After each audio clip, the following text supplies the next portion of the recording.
Slovenský zväz protifašistických bojovníkov v Kežmarku si aj tento rok pripomínal 68.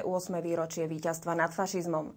Na počesť ukončenia druhej svetovej vojny na hrade padali spomienkové výstrely a symbolická minúta ticha opäť patrila všetkým obetiam vojnových hrôz.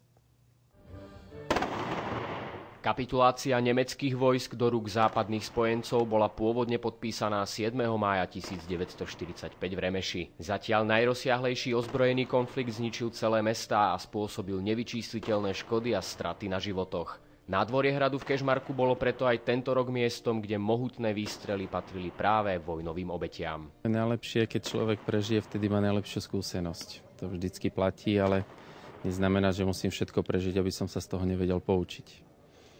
A čo sa týka vojny, viete, že aj teraz prebiehajú ozbrojené konflikty vo svete. Vidíme to v televízii, hovoríme o tom, nezažili sme to. O to viac možno treba rozprávať, o to viac treba sa učiť o týchto veciach a hovoriť, aké dôsledky to prináša. Mladí žijú teraz v celkom iných podmienkách. Oni nevedia, čo to bolo a práve preto by si mali pripomenúť všetky tieto hrozy. Aspoň raz za čas, keď nie tak ako my, že sme v tom vyrastali, lebo naši starí rodičia i otcovia boli priami účastníci.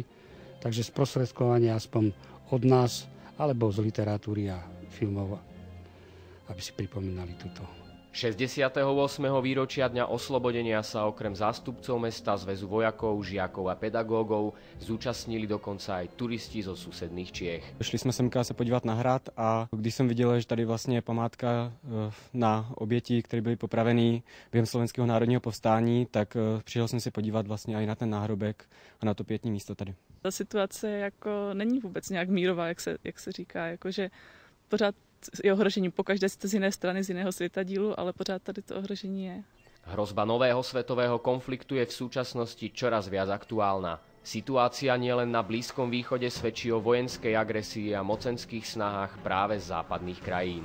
História sa vraj opakuje. A či bude stáť súčasná mladá generácia o niekoľko rokov na tom či inom pamätnom mieste víťazstva nad vojnou, je dnes čoraz závažnejšou otázkou. Já nevím, jak je to na Slovensku, ale myslím si, že situace je podobná jako v České republice. Mladé generaci chybí vzory, zásady, kterými se řídila ta generace, která se účastnila odboje a boje za osvobození Čechů a Slováků, jsou současným elitám, jak politickým, tak i společenským, alespoň podle mého názoru zcela cizí. A pokud toto se nezmění, no tak pak i není možné té mladé generaci ten náboj, nebo jak bych to řekl, prostě předat. Toť vše.